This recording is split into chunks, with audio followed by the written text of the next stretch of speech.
ગઈકાલે ચાલુ થયેલી આ જંગલેશ્વર વિસ્તારની ડિમોલિશનની કાર્યવાહી આજે પણ આગળ ધપાવવામાં આવી રહી છે। આજે 7:30 વાગ્યાથી ગઈકાલની આપણી 42 ટીમો ફરીથી કામે લાગી ગઈ છે।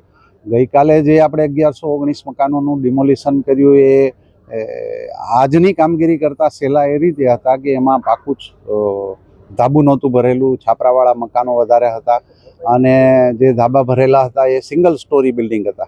જ્યારે આજે આપણા ભાગે અરાઉન્ડ 300 મકાનો પાકા બાંધકામવાળા વધારે સ્ટ્રોંગ છે, ગ્રાઉન્ડ+1 અને ગ્રાઉન્ડ+2 વાળા મકાનો પણ છે અને એક 5 માળનું મકાન પણ છે। તો ગઈકાલે અમે કામગીરીમાંથી વિડ્રો થયા પછી જે ગ્રાઉન્ડ સ્ટાફ સાથે મિટિંગ કરી એમાંથી અમને જે સેન્સ મળી એ પ્રમાણે અમે 19 એડિશનલ જેસીબી મશીનો અને 5 હિટાચી વધારાના મશીનો આમાં સવારથી ડિપ્લોય કર્યા છે, જેથી કરીને આ પાકા મકાનો તોડવામાં આપણે ઝડપ કરી શકીએ અને અમારું જે આયોજન છે કે આજના દિવસમાં આ સંપૂર્ણ ડિમોલિશનની કામગીરી પૂર્ણ કરી નાખવાય।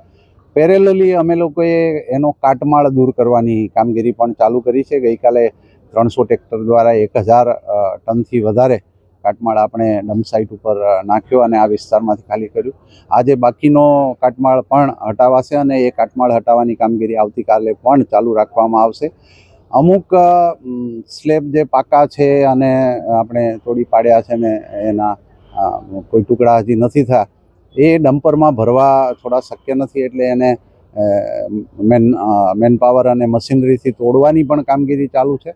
તો એ હટાવવામાં કદાચ એકાદ દિવસનો વધારે વિલંબ થાય તો પણ કોર્પોરેશનનું તંત્ર સત્વરે આ ટીપી રોડ ઉપરના કાટમાળને દૂર કરી અને ત્યાં નવો રોડ બનાવવા માટે કટિબદ્ધ છે।